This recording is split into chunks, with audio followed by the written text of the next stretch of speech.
Hey, everybody, we're live. I'm with longtime friend and esteemed NFL draft expert, Zenny 62 Media NFL draft expert, Bill Carroll here. And I'm going to start off our halftime review of the Monday Night Football contest pitting the visiting Denver Broncos against the Buffalo Bills with this question. What the heck is going on with Josh Allen? Contest pitting the visiting Denver Broncos. Well, it's a bit like asking someone, what happens when a lion attacks an antelope. It's doing what it's bred to do. Joshua Patrick Allen always plays the game on the edge of greatness / disaster. And once again, I like to point out he's beaten the odds tremendously to even be where he is. When you looked at him in college, and I watched him extensively in college, he comes up from Greeley Junior College, makes his way to Wyoming. Extremely raw, extremely, wild when you watch him. And, 54.5 completion percentage 1 year. I think his best completion percentage was about 56 point something. We never hit the 58% mark. In modern football, that's not a great number. Like 58% is sort of the minimum acceptable number to some extent. But most importantly, when you look at him across the board, but the touchdown interception ratio, everything, all the numbers. The only number where you liked him was like adjusted yards per attempt. All the other numbers were scary.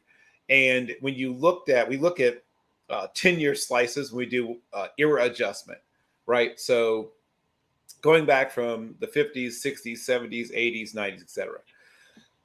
In terms of era adjusted production, there have only been two other quarterbacks from 1958 to today who managed to have era-adjusted production like his in college, who became, forget Hall of Famers or Hall Pros even, who became 60-plus game starters. Only two others. One is Jake Delhomme, and the other is Brett Favre. Something about Cajuns. So he's 3 out of thousands, because I'm not selecting just guys who were drafted. I'm saying every player, every college quarterback from 1958 to today, when you adjust for era, he's one of 3, right, that produced like he did in college, that even became a long-term starter. So he's beaten the odds. He's worked really hard to clean up a lot of his problems, but he's always on that hair's breadth edge. He's always on that tightrope. And I don't know if he'll ever get all the way off of it. He's going to have days where he looks like the best quarterback anyone's ever seen. He's going to have days like today, and days where he's worse than today, quite frankly. Really only one of those interceptions is clearly his fault. One where he doesn't seem to lurk, right, the lurk corner, who's baiting him into the throw a little bit. And, because Joshua Patrick is so talented, sometimes you get burned trying to bait him into a throw because you think, he's got the strongest arm in the league. So he can get away with some things sometimes. But that was a beautiful play by Moreau. And frankly, if he gets either that ball out earlier or later, right, he has a shot at it. So he can hit him maybe in this window or that window, but he chose the middle, right? It's the old saying about when you're trying to race a train at the intersection, you can win or you can lose. That's fine. Just don't have a tie. And that was the problem he had. He didn't win. He didn't lose. He had a tie. And when you have a tie, that lurk corner is right there. So basically. How come you just didn't throw the predetermined out where he's going to go 15 yards or 15 yards out. And so you're throwing to that spot on the field rather than trying to lead him, which looks like he was trying to do. Yeah, and that's maybe where the wind gust. I mean, we I'm not on field level or even anywhere near there. I'm in a whole other part of the country, so I can't say what the wind's doing. But winds tend to swirl inside of a stadium, right? We all know that it's rarely all this or all that. It's usually that. So it's possible something caught it, but more to the point, he made it possible. Even if it was the wind got involved, he made it possible for the wind to get involved. He has a strong enough arm that unless it's a full-on, tornado practically, he can throw the ball through the wind. But he has to, not be falling away, execute his mechanics perfectly. And he can drive it through, probably 40-mile-an-hour winds if he wanted to. But he did put air under it, and he was kind of falling away from it a little bit. And so that gave Moreau a chance. And it's a little bit behind the receiver. So those things together, and Moreau making great play, all came together for that one. The other one is, he's fine. He puts some heat on it, but he's got the strongest arm in the league. Gabriel Davis is used to playing with Joshua Patrick Allen. He knows what's coming off that arm. He should have made the adjustment and caught that ball. So that's really more on Davis than it is on Allen. But they've had three, one unforced and two forced, right? I guess that's how you call it. Or maybe the other way around, one forced and two unforced errors, if you're looking at it in sort of tennis terms. They're still right in the game, though. It's still a very close game. There's still a one-score game. But one team's executing very cleanly, right? 12 of 14 for 114 yards and a touchdown. And Russell Carrington Wilson on that beautiful spin out, looking like his old self, as if looking like an old version of himself. And, he's also has an above average arm. I mean, people forget this guy was also a terrific baseball player, has a very strong throwing arm himself. So you're seeing. By the way, you have to see this. I'll put this in here because NFL Next Gen Stats just put up this rather nifty graphic regarding what the man you're referring to just did, Russell Wilson, and it looks like this. Here it is. I'm going to scroll down a bit so you can see it, right? And what it reads, however, is Russell Wilson's 7-yard touchdown pass to Cortland Sutton had a completion probability of 3.2%, the most improbable completion of the Next Gen Stats era. Even over what Jameis Winston did yesterday? Well, because Jameis wasn't barely eluding a sack. I think it would be the big difference there. I mean, Shaq Lawson nearly had him dead to rights. Yeah. Okay, that makes sense. I'd love to see a side by side comparison, right? Yeah, you're right. I mean, that's a terrific play. I mean, that Big Ben throw to Santonio Holmes in the corner of the end zone. There's certain throws that stay with you forever, right? The David Tyree catch, but frankly, the better pass is of the Eli Manning Super Bowl pass is the one that Mario Manningham, right? That's the more difficult throw. He's essentially just floating the ball up. It's a hope throw, and really it's David Tyree that makes that happen. The throw to Manningham is a beautiful throw, and he spots it and drops it right in the bucket to Manningham deep down along that left sidelines. But, like I said, the Bills are the more talented team. They still have a very good chance to get right back in this game, but they have to stop making these, mistakes. These mistakes they're putting them in this position where they are having to come back against the, frankly, inferior team. So how do you think the second half is going to go?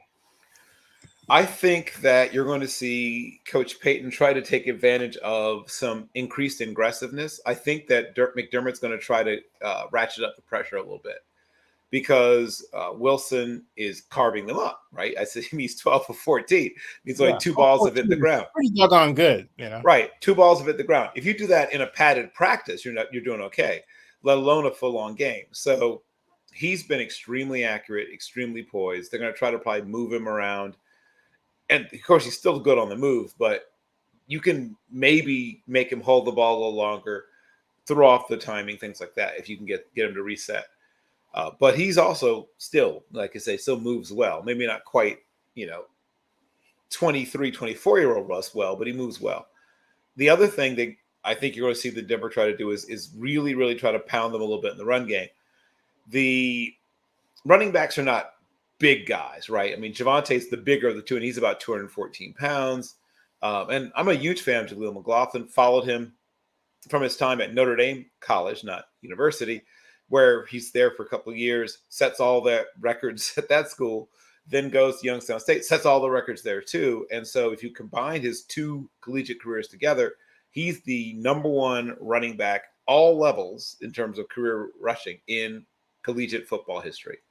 So Tyson Bagent, of course, if you combine it's all in one school, but what he did at Shepherd, right, 123 touchdown passes, is the record for college football, all levels, NAIA, Division III, Division II, FCS, FBS. Nobody's had more touchdown passes than Bagent, and nobody's had rushed for more yards than Jaleel McLaughlin. So, but let me make my mom happy. She wants the Bills to beat the Broncos.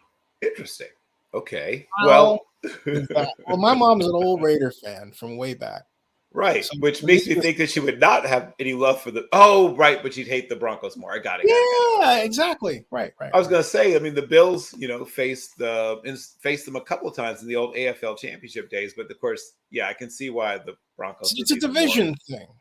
Right. I was thinking AFL, but yes. No, right. no.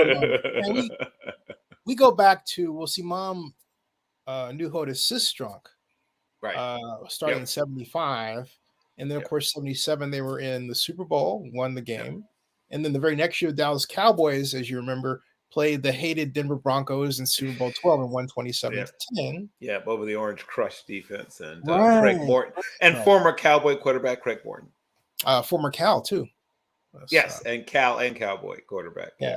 Morton, yeah. But so how do you make my mom happy? Because she wants.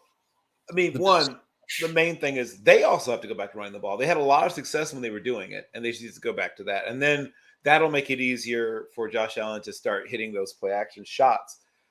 Two, Gabriel Davis, it's sort of a magical thing, right? If you go back through their team history, when Gabriel Davis is a good game, the Bills win. Like 100% of the time, practically. Look at Gabriel Davis's best games in his career. They're all wins. Now, that's not very often. That's not always true of wide receivers. A lot of wide receivers have amazing days, but the team loses, because they're throwing very often because they're trying to come back from behind. But when Gabriel Davis is a big day, Bills win. So I think they're going to try to get back to pounding the ball in the run game and then hit a deep shot, probably on a bang eight or maybe a deep over or something like that to Gabriel Davis. And then obviously, Diggs is going to do what he does. He's going to put up numbers. But they have, a really talented young tight end in Dalton Kincaid. So if you've got Kincaid on the backside, you've got Diggs working that intermediate area, and then, bang, deep shots to Gabriel Davis after you get back to pounding them a little bit in the run game. That, I think, is the secret on offense.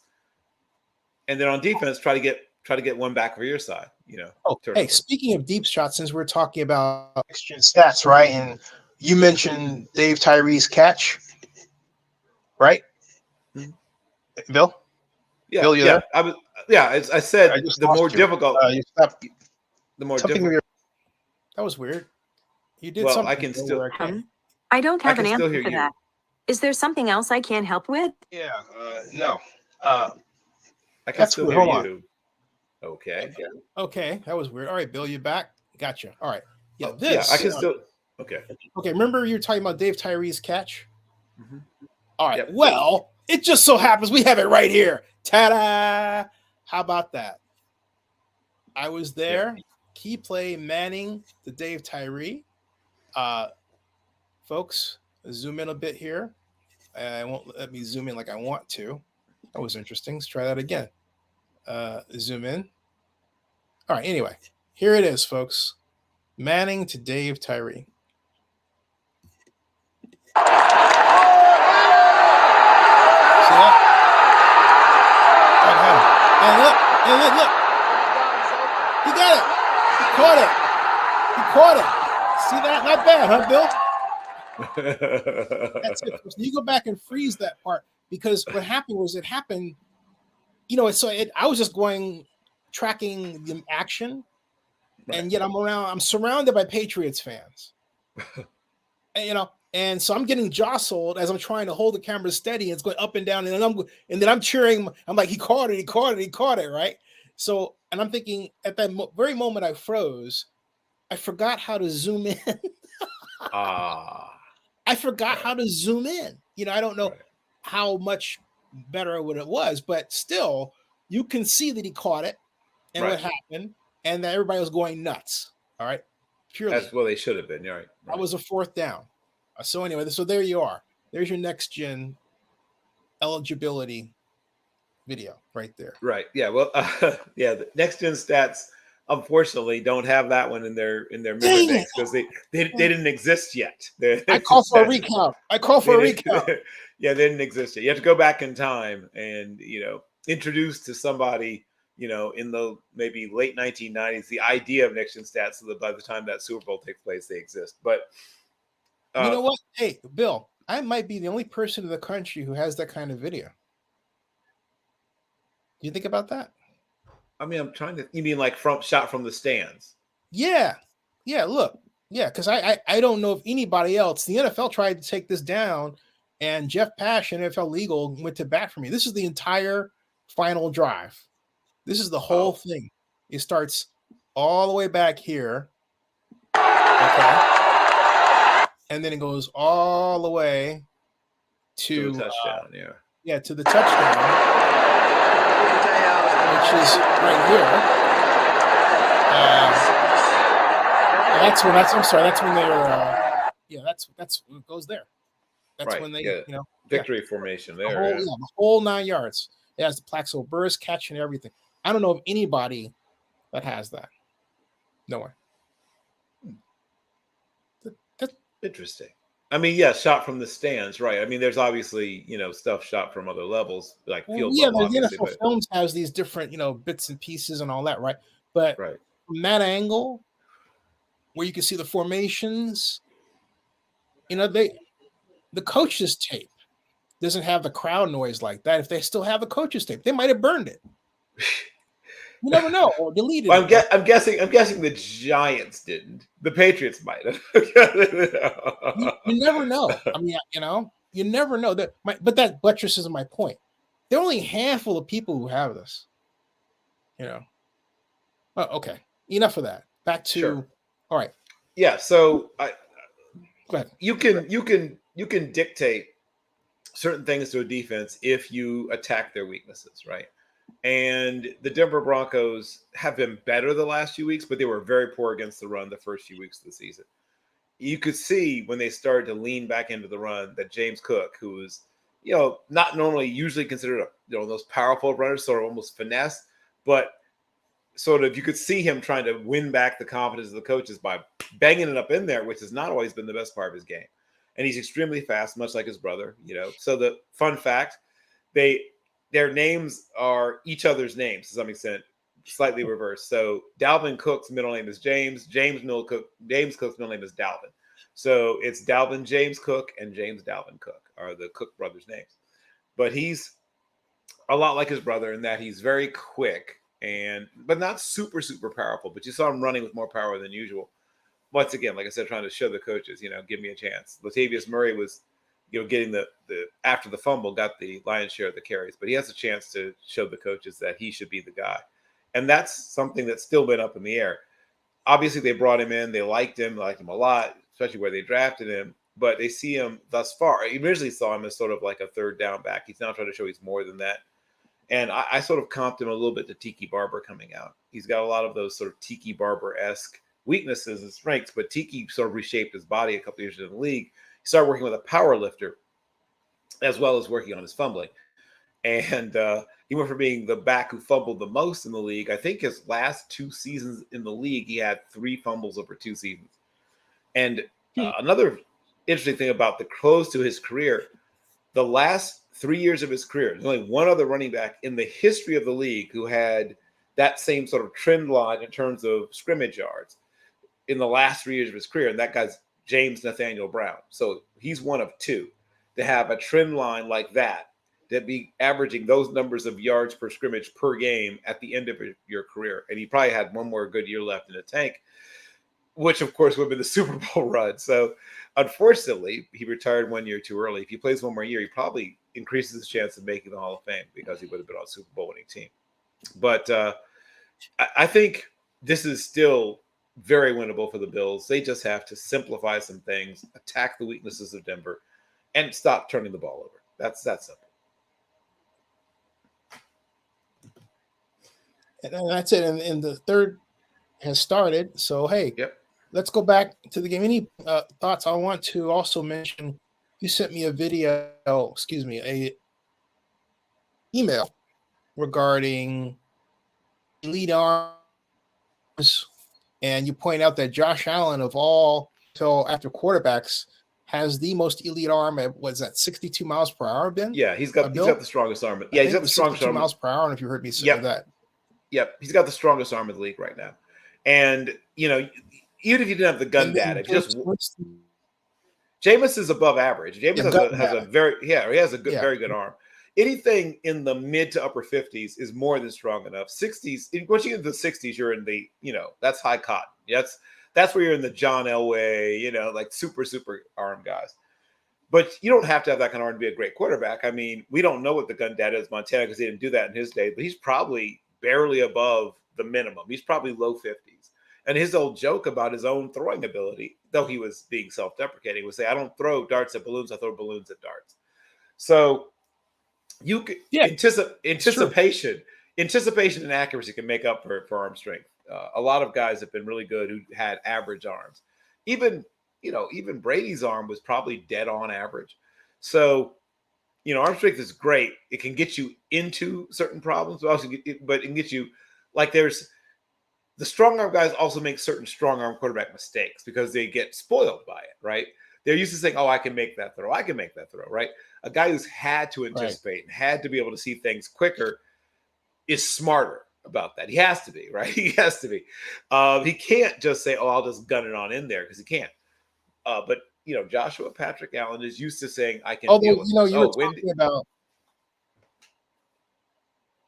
if I may, though, you were talking about arms, but I look at, when I think of Joe Montana, not arm strength, I think of timing. And I think of what Bill Walsh stressed, presumably because they have more time to work on it, but they really stressed getting the ball to be there on time, on a schedule. And you don't hear coaches talk like that today. I mean, sure, they'll mention progressions, and the announcers mention progression, but no one talks about throwing the ball on time. Which really points to such things as the offensive coordinator, the practice habits, and so on. And I don't know if it's a symbol of anti-intellectualism in football, and something that I don't have time to explore right now because I'm being summoned to watch Monday Night Football with my mom because she wants company. Of course. Well, I'll say very quick about that, because I know you're about to go. That's part of the improvement in Mr. Russell Carrington Wilson. He and Coach Payton had a meeting of the minds last year. Obviously, it didn't go well, as everyone knows.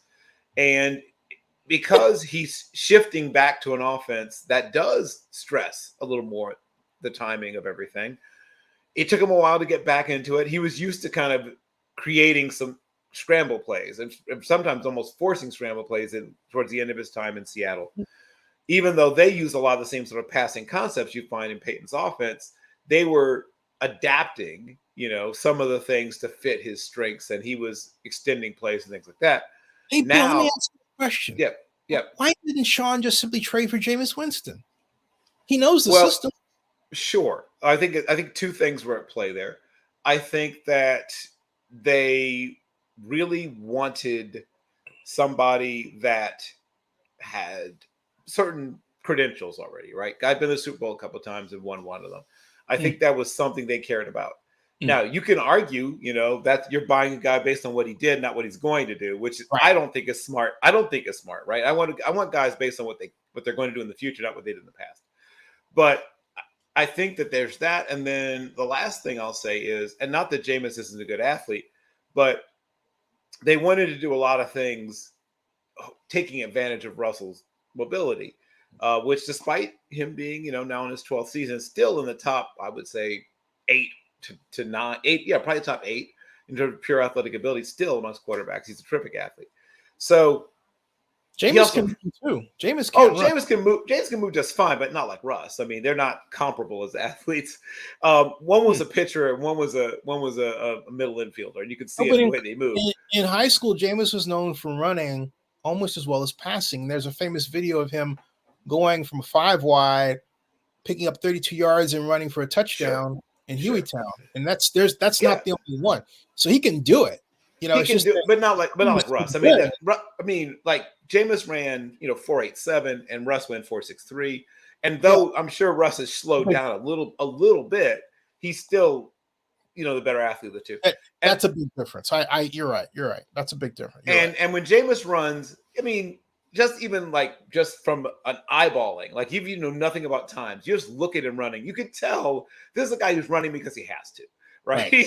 Something has happened. I have to run. He runs like the character in Seinfeld dances. What's her name? Oh, you mean Elaine Bennis? Elaine Bennis? Yeah, right. There's a little bit of like, oh, my girdle is slipping going on there. So he is a competitor, and he will get you some tough yards. It'll get you that 3rd and 7 when all else is falling apart. But he can't hurt you the same way that Russ can.